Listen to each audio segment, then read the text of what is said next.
Thank you so much for staying with us. And of course, right about now, it's time for us now to go into our discussion segment. And of course, on our front burner, we'll be talking politics.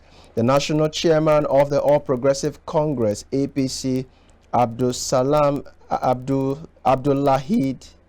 Adamu, and other prominent party leaders yesterday visited the President-elect Bola Tinubu, who returned to the country on Monday after a month stay in France. Tinubu had gone to take a rest after an exhausting presidential campaign, which culminated in the election on February 25th. They had been jostling by no fewer than 10 aspirants for the Senate presidency, while the several members-elect have also indicated interest in the speakership of the House of Representatives. The party is looking at Southeast and South-South for the Senate President seat, while the Deputy Senate President might be zoned to the Northwest. The meeting is expected to be followed by a series of engagements with the NWC APC lawmakers elect and aspirant for the National Assembly principal officers. And of course, joining us to have this discussion is our guest in the person of Mr. Jide Ologun. He is a legal professional. Thank you so much for joining us. You're welcome. It's my pleasure to be here. Right now, let's talk about the President-elect, Bola Ahmed Tinubu. He just returned back to the country after a 1-month stay in France.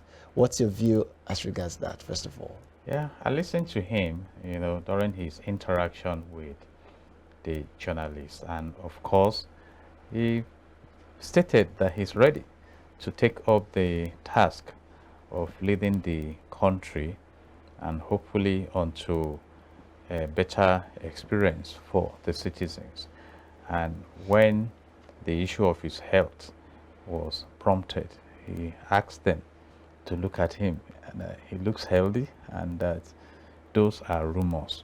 So we expect that come June, we should have crossed the swearing-in ceremony of May 29, and the National Assembly will be, the 10th Assembly will be inaugurated to start functioning, because right now Nigeria needs very urgent interventions in various sectors of our national life. So he is ready, and he has also stated that he will be consulting widely, and of course he's not going to work alone, which is characteristic of him. So we expect that he'll be able to pull together eggs that will lead us in the right direction in the country, and we wish him the best. And I personally once again congratulate him for being the president-elect and wish him the wisdom of God to excel in office. Now, when you talk about the fact that he said he was healthy, but of course you would agree that Nigerians in the last 1 month were worried about his whereabouts. And of course, the fact that he had not even made or given any statement as regards his state of health until when he arrived. Don't you think it's a cause for concern? It's not a cause for concern. He has his private life to live. I'm on vacation. He went on lesser Hajj to Saudi Arabia, went on vacation to the UK, and eventually to France. And obviously, going through the rigors of campaign, the wise thing to do for anyone is to go and refresh, because the health we talk about, if you don't refresh your health, you break down. It's a natural law of God. So, and we also need to be mindful of the fact that as a public figure, people will be throwing different kinds of questions and things like that. But with his personality, he's someone that can calm situations down and remain focused, and recall also that we had the same similar health issues with the president that is there now. And by and large, the issue of health, we all commit our health to God to uphold us, because it's, your health management it's natural, and particularly for those who are very active in the political space, they encounter a lot of stress. And like I said earlier, I wish him God's wisdom and the strength to carry out his duties in office, and that is the best I can do for my leader in any capacity as a nation, because like I said, the nation herself is sick. So the nation needs help. So let's expect the best, and like a wise man counseled, if you want to succeed in life, you don't get carried away by those who are hailing you, and even those who are trying to distract you. So remain focused, and I think that is where we are right now. All right. Now, what do you make of the seating of the South and the Northwest seating the Senate presidency? It's a convention adopted by the party. There is nothing constitutional about it. The zoning is just a matter of convenience, and the argument now is that if the Southwest has produced the president, then the Northeast has produced the vice president. Then the Senate presidency should go to Southeast, South, or Northwest.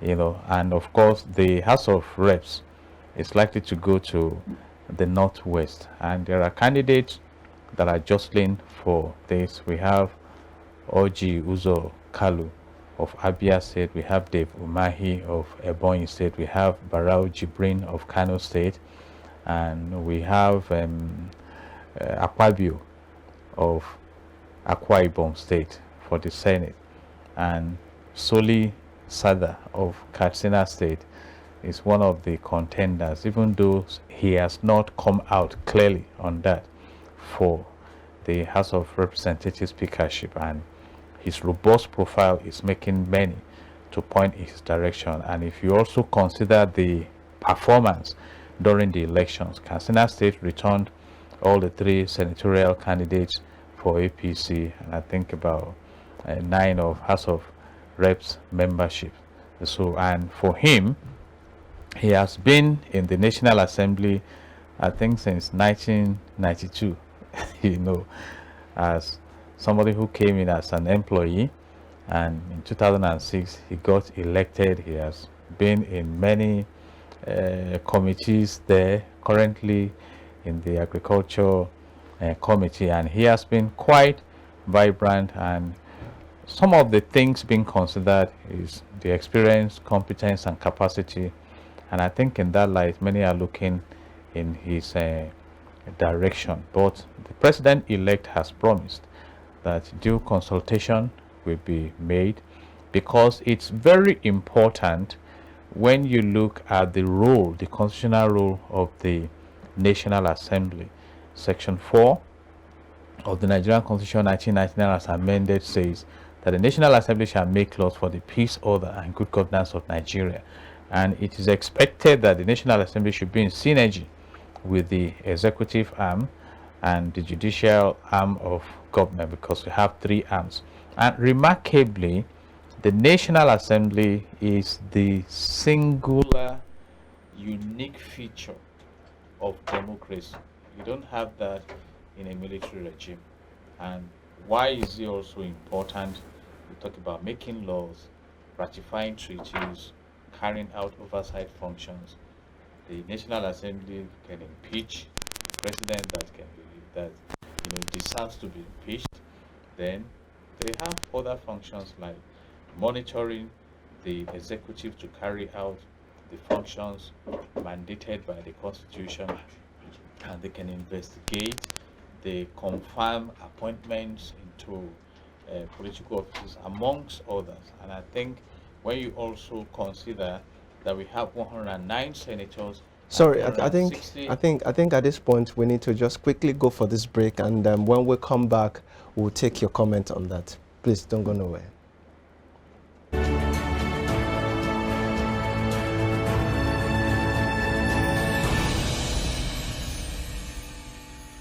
All right, now the discussion still continues, especially with our guest and the person of Mr. Jide Ologo.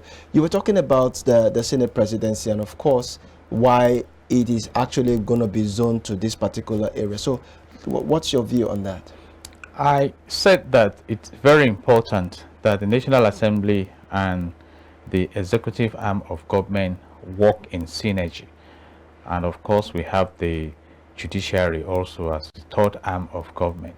And if that will be the case, there should be a very careful choice made there for someone who has the experience, the capacity, and the competence to deliver on the motto of Nigeria, which is unity, faith, peace, and progress. And right now, we need to be more united than ever before. And of course, having said that, we also need someone who can drive the system in fulfillment of Section 4 of the Nigerian Constitution 1990 amended, that says that National Assembly shall make laws for the peace, order, and good governance of Nigeria. And again, if you look at the importance of the National Assembly that hosts 109 senators and 360 House of Reps members representing constituents around across the country, you know that it's very important that we get it right at that level. And if you go back to the 8th National Assembly where Saraki emerged as the Senate President and Dogara as the Speaker of the House of Representatives, you saw the tough time that President Muhammadu Buhari had with the National Assembly. And it was a tough season. And even though it was not so expressed, it wasn't a friendly ride at all between the executive arm and the legislative arm.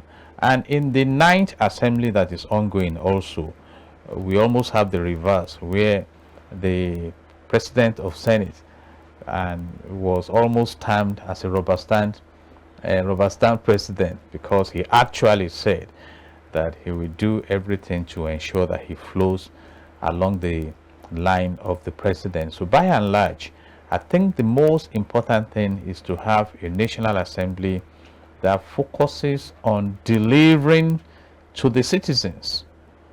Because democracy is the government of the people, by the people, and for the people. And the people need to benefit from the governance processes and policies.